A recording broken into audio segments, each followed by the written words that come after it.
Ya pasan 5 minutos de las 9 de la mañana. Como recién les adelantábamos, hoy es el Día de los Médicos Intensivistas. Está con nosotros el presidente de SUMI, la Sociedad Uruguaya de Medicina Intensiva, el doctor Julio Pontet, a quien saludamos y le agradecemos este año en particular. Seguramente es una conmemoración, bueno, con sus características propias, ¿no? En este estatus de pandemia, después de 2 años muy difíciles para este rubro de la medicina. Bienvenido, Pontet. Hola, buenos días para todos, sin duda. Bueno, vaya nuestro saludo por este día y reitero el agradecimiento. ¿Qué reflexión hace en el día de hoy después de haber pasado por casi 2 años de pandemia, con momentos muy críticos, pero afortunadamente con 2 días sin ingresos, allá no hubo ingresos y 2 días sin fallecidos por COVID?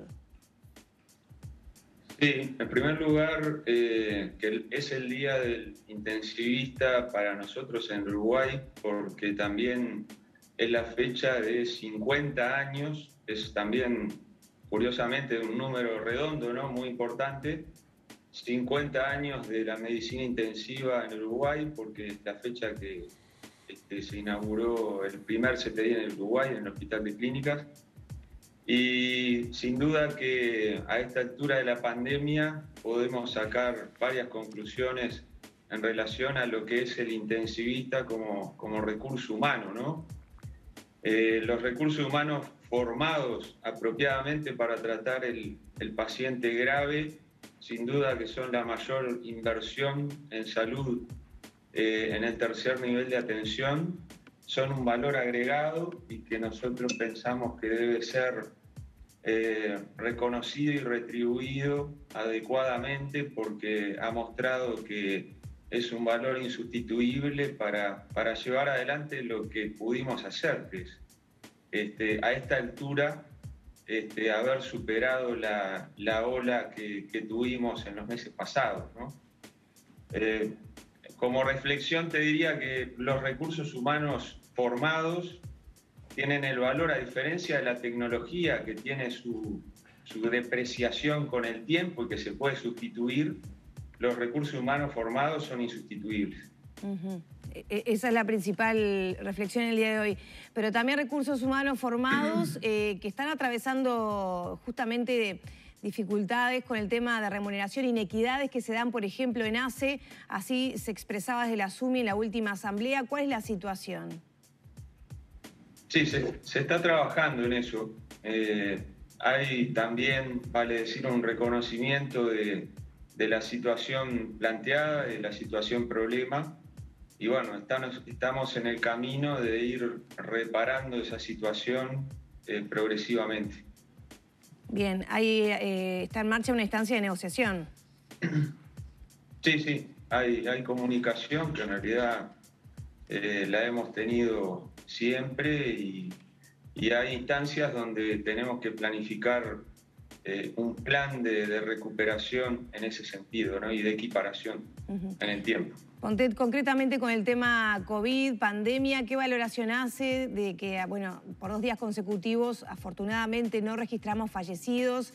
En el día de ayer no hubo ingreso a CTI. ¿Qué valoración hacen de este momento? Bueno, que estamos empezando una etapa prácticamente de endemia de COVID y estamos empezando, no hay un día, porque poner un día determinado sería una cosa artificial, hipotética, pero estamos en ese proceso de transición de la epidemia a la endemia, porque el hecho de que dejen de ingresar pacientes a CTI está marcando eso, ¿no? Por lo menos desde nuestro punto de vista.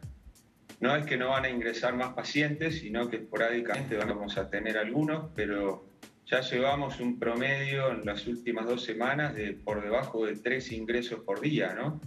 Entonces estamos hablando de que se va a convertir en una patología más de un listado de ingresos a CTI y no el gran problema como tuvimos en el primer semestre de este año, ¿no?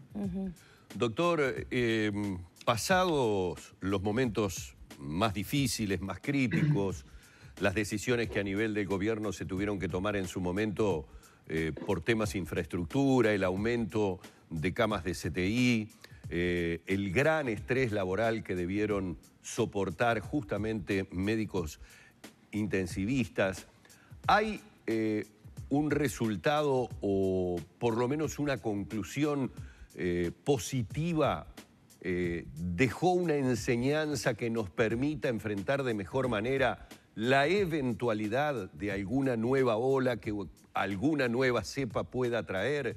¿Dejó una mejor infraestructura? Es decir, al final podemos pasar raya y pese a haber cometido errores y haber habido muchas situaciones que ustedes alertaron podían llegar a darse y se terminaron dando, ¿hay sobre este final que estamos teniendo de la situación, ojalá sea el final realmente de la pandemia, un resultado positivo?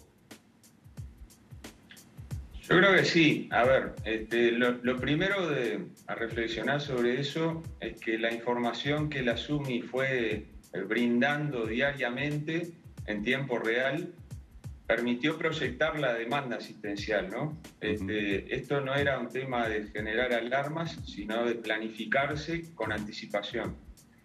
Y eso fue uno de los factores que permitió que en Uruguay los que necesitaran tenían cama de CTI y ningún uruguayo grave se quedó por COVID o por otro motivo se quedó sin cama de CTI.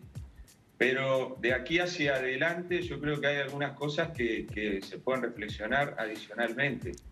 Creo que nosotros logramos en el tercer nivel una visión país, una integración público-privado.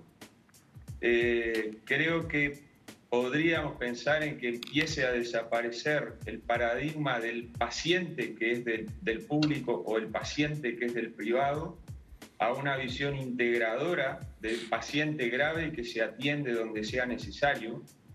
Que esa visión ya la empezó antes, años atrás, el Sistema Nacional Integrado de Salud y el Fondo Nacional de Recursos, ¿no? Porque no debemos olvidar que los procedimientos de alta tecnología se logran, el acceso, el uruguayo logra ese acceso, sea público o sea privado.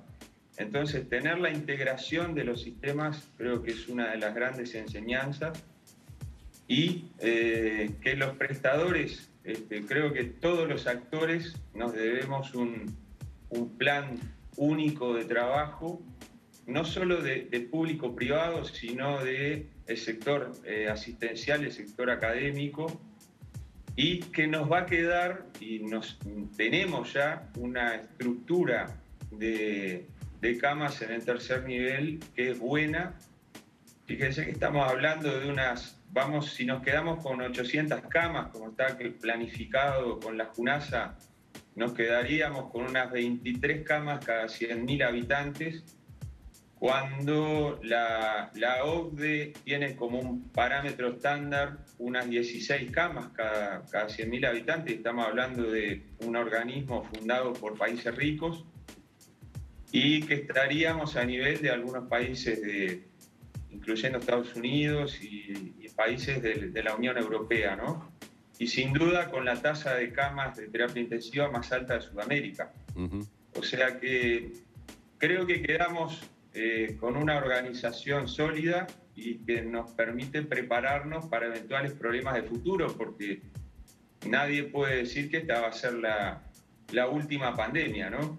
Ni que hablar. ¿Hay alguna proyección de mantener la estructura también ante una eventual ola, por ejemplo, provocada por la variante Delta, como ya está pasando en otros países? Sí, de hecho, si ustedes miran el decalage de camas, la caída de camas disponibles desde junio para acá, es una caída lenta, que es una caída mucho más lenta que la caída de la demanda asistencial real, ¿no? Hemos tenido desde el 2 de junio para acá un derrumbe de la cantidad de pacientes. Tenemos 10% de los pacientes en CTI, lo que tuvimos a inicios de junio por COVID, y sin embargo la estructura de camas se mantiene por encima de 900. O sea que sin duda que el desarme, digamos, de la estructura ha sido precavido, Y la variante Delta en particular, nosotros no pensamos que nos pegue muy fuerte en el tercer nivel, porque nos agarra muy bien preparados desde el punto de vista de la inmunización. Y llegamos a un nivel de control de pandemia que, repito, ojalá, creo que no nos vamos a equivocar. La variante Delta no va a ser un problema para los CTI en el Uruguay. Doctor, esa es una muy buena noticia.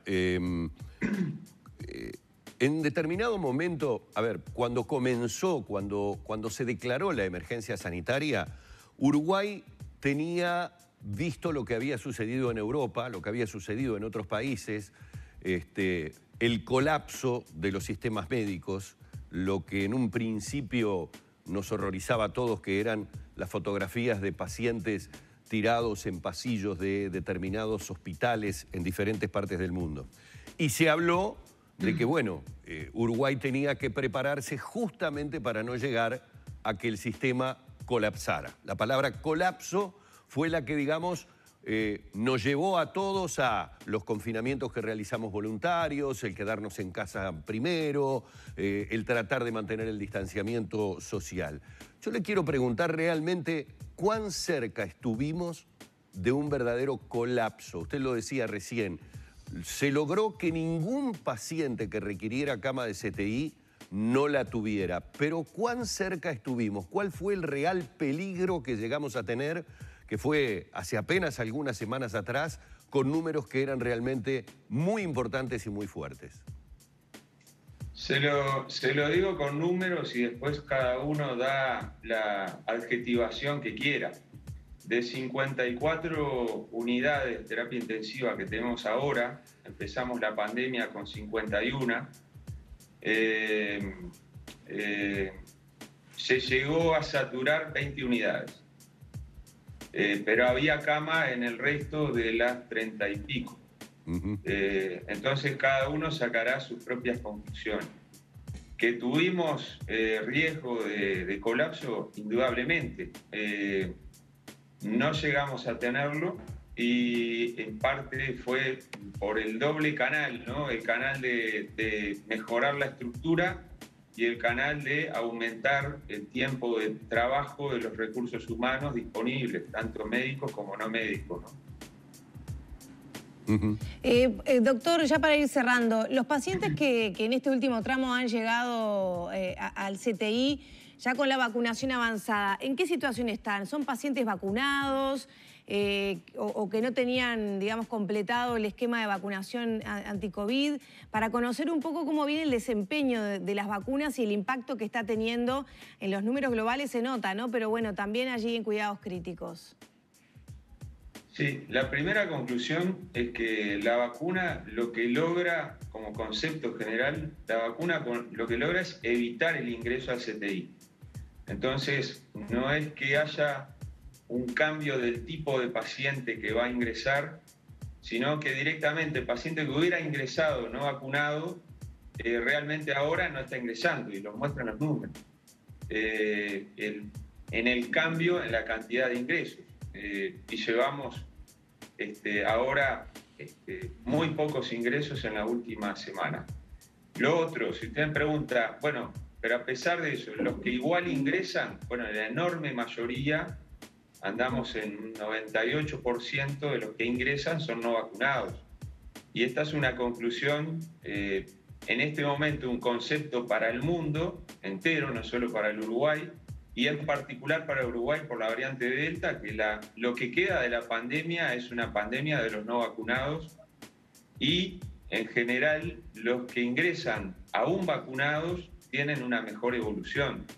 Lo hemos visto porque hemos visto pacientes que ingresan incluso por otros motivos que de repente o por cuadros leves de COVID y que termina ingresando por otro motivo al CTI, ¿no? Por cuadros cardiovasculares o por descompensaciones de otro tipo. Y uno tiene la absoluta convicción clínica de que si no estuvieran vacunados hubieran tenido otro desenlace, ¿no? ¿Se ha complicado entonces con otras patologías? Porque de todas maneras, estaba mirando las cifras que ustedes publicaron el día de ayer, es más del 60%, ¿no? La ocupación actual total de los CTI. ¿Se están desarrollando otras patologías, por ejemplo, no sé, gripe o otras afecciones respiratorias? Sí, lo que estamos viendo como causa principal ahora son cuadros que veíamos en otros inviernos, ¿no?